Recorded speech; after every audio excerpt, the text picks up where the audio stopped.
ये लोग कट्टर हिंदू किस मुंह से अंबेडकर की बात करते हैं। बाबा साहब की बातें शोभा नहीं देती है मोदी के मुंह पर। जब रामविलास पासवान का बंगला खाली कराया गया था 11 जनपद दिल्ली में, तो उसमें जो दिल्ली सरकार के कर्मचारियों ने जाकर जो उनके सामान फेंक दिए थे, तो बाबा साहब अंबेडकर की तस्वीर भी सड़क पर फेंक दी थी। उस समय मोदी जी को नहीं दिखाई दिया था? वो लोग भूल गए हैं क्या? या जो हमारे तड़ीपार गृह मंत्री हैं अमित शाह, उन्होंने कुछ महीने पहले संसद में अंबेडकर का मजाक उड़ाया था कि अंबेडकर अंबेडकर अंबेडकर होता है, उनको भगवान बना लिया गया।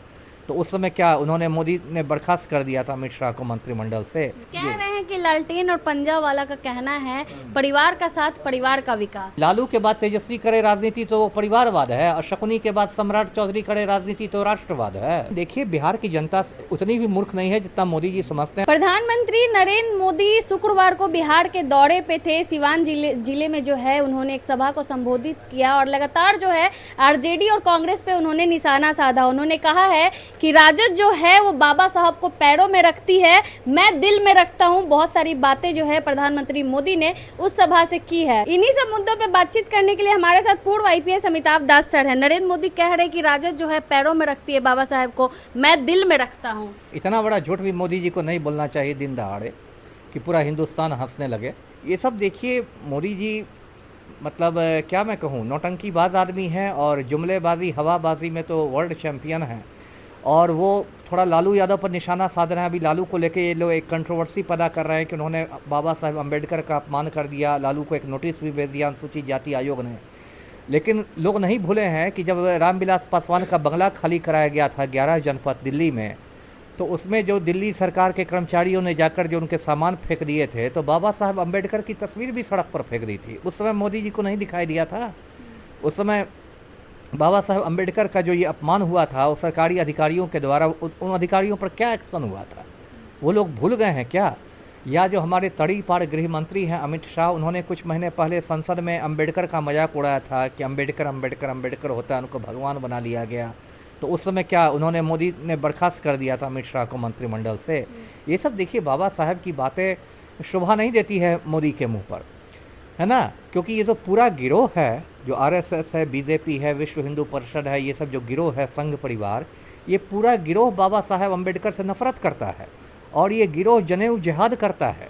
इस गिरोह का एकमात्र उद्देश्य है कि हिंदू धर्म के नाम पर ब्राह्मणों का वर्चस्व स्थापित किया जाए। और यदि इस बार इन लोग को 400 सीटें मिल जाती लोकसभा में, तो ये लोग बाबा साहब अम्बेडकर का संविधान को हटा करके मनुस्मृति लागू कर देते, है ना? फिर दलितों को अछूत बना दिया जाता।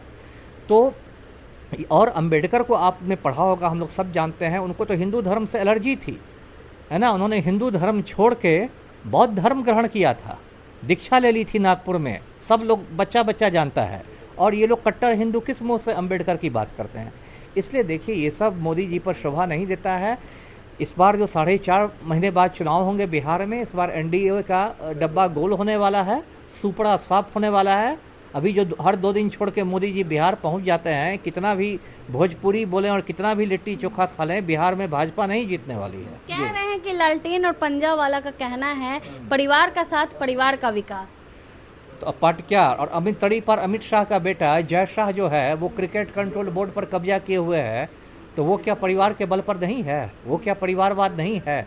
परिवारवाद आपको राहुल गांधी में दिखता है, परिवारवाद तेजस्वी यादव में दिखता है। और तड़ीपार अमित शाह का बेटा Jay Shah cricket control board पर कब्जा किए है, तो वो राष्ट्रवाद है? या बिहार भाजपा में आप देखिए, परिवारवाद की हद हो गई है। सीपी ठाकुर का बेटा विवेक ठाकुर है ना? नवीन किशोर सिन्हा का बेटा नितिन नवीन है। हुकुमदेव नारायण यादव का बेटा अशोक यादव है। मदन प्रसाद जायसवाल का बेटा संजय जायसवाल है। शकुनी चौधरी का बेटा सम्राट चौधरी है। तो ये क्या, ये परिवारवाद नहीं है, राष्ट्रवाद है। बस राजद और कांग्रेस को देख रहे हैं। यही आपका पाखंड दिखाता है ना, है ना? कि लालू के बाद तेजस्वी करे राजनीति तो वो परिवारवाद है, और शकुनी के बाद सम्राट चौधरी करे राजनीति तो राष्ट्रवाद है। जी, क्या कुछ कहेंगे? लगातार नरेंद्र मोदी बिहार आ रहे हैं, क्या कुछ असर पड़ेगा उनके बार बार बिहार आने का? कोई असर नहीं पड़ेगा। नहीं, कपिल शर्मा के शब्दों में कहें तो बाबा जी का ठुल्लू मिलेगा, कुछ नहीं असर मिलने वाला, है ना? फायदा नहीं होने वाला, इतने बार बार आ रहे हैं। कोई फायदा नहीं, है ना? हर जो 2 दिन छोड़ के मोदी जी बिहार आ रहे हैं, ये गोलघर को भी प्रधानमंत्री आवास बना देंगे ना, तब भी बिहार की जनता इस बार नहीं मानने वाली है। गोलघर को आवास बना हाँ हाँ, कोई ठीक नहीं हो सकता है गोलघर को ही प्रधानमंत्री आवास बना दे, दिन भर गोलघर में ही रहे कि बिहार से मेरा बहुत पुराना नाता मैंने बचपन में ही कहा था कि मैं गोलघर में रहूंगा। कौन जाने, जब प्रधानमंत्री नौटंकीबाज है तो कुछ कर सकते हैं। लेकिन देखिए, बिहार की जनता उतनी भी मूर्ख नहीं है जितना मोदी जी समझते हैं। अभी जो 29 मई को पटना में इनका रोड शो था, सुपर फ्लॉप हुआ ना। पानी की तरह भाजपा ने पैसे बहाए, तब भी लोग नहीं आए। इतनी शर्म हो गई मोदी जी को कि बेचारे गाड़ी से बाहर नहीं निकले। एक सवाल रहेगा सर, इतने मतलब भाजपा में और कोई स्टार प्रचारक नहीं है जो प्रधानमंत्री को बार बार बिहार आना पड़ रहा है? वही दिखाइए। भाजपाइयों ने पहले ही हथियार डाल दिए हैं। बिहार भाजपा के जितने भी नेता हैं, सम्राट चौधरी हों, विजय सिन्हा हों, दिलीप जायसवाल हों, या केंद्र में जो लोग बैठे हुए हैं, नित्यानंद राय और कौन कौन, सबने पहले ही हथियार डाल दिए हैं कि हुजूर हमसे नहीं संभलेगा, आप ही बचाइए, है ना। इसलिए बार बार मतलब मोदी, ये लोग सोचते हैं कि मोदी मैजिक चल जाएगा, लेकिन मोदी मैजिक को तो खत्म हुए ज़माना गुजर गया। जी, सभा में सब लोग तो अपने शासनकाल को, अपने कार्यकाल की उपलब्धियां बताते हैं, लेकिन प्रधानमंत्री मोदी जब भी आते हैं राजद और कांग्रेस के कार्यकाल को बताते हैं। ऐसा क्यों? उपलब्धियां है ही नहीं। प्रधानमंत्री क्या उपलब्धियां हैं? इतने सालों में कोई भी उपलब्धि आप नहीं। बताइए, 2014 में जो मोदी ने वादे किए थे, कौन वादा पूरा हुआ? उन्होंने कहा था कि 100 दिन में देश का काला धन आ जाएगा। आ गया क्या काला धन? कहा था कि हर हिंदुस्तानी के अकाउंट में 15-15 लाख रुपए होंगे। आज सुबह में मैंने अपना अकाउंट चेक किया, 15 पैसा नहीं भेजा है मोदी ने, है ना। कहा था कि 100 स्मार्ट सिटी बनेगा, बन गया क्या? कहा था कि बुलेट ट्रेन चलेगी, चल गई क्या? कहा था कि हर साल 2 करोड़ युवाओं को नौकरी मिलेगी, मिल गई क्या? तो मोदी जी 18-18 घंटे काम करते हैं, बस गौतम अडानी का पैर दबाते हैं और कुछ नहीं करते हैं। तो इनकी उपलब्धियां है ही नहीं, तो बोलेंगे क्या? ऑपरेशन सिंदूर धूमधड़ाम से शुरू किया गया था, एक बार डोनाल्ड ट्रंप ने फटकार लगा दी तो युद्ध विराम। तो क्या बोलेंगे? कोई असर लेकिन बिहार चुनाव पे नहीं, कोई असर नहीं होने वाला ना। चलिए, बहुत बहुत धन्यवाद। हमारे साथ पूर्व आईपीएस अमिताभ दास सर है। साफ तौर पे ये कह रहे हैं नरेंद्र मोदी जितनी बार भी बिहार आ जाए इसका कुछ असर नहीं होने वाला है। बिहार विधानसभा चुनाव में बिहार की जनता जो है बदलाव के मूड में है इस बार। बाकी अब क्या को सोचते हैं अपनी राय कमेंट बॉक्स में जरूर दें।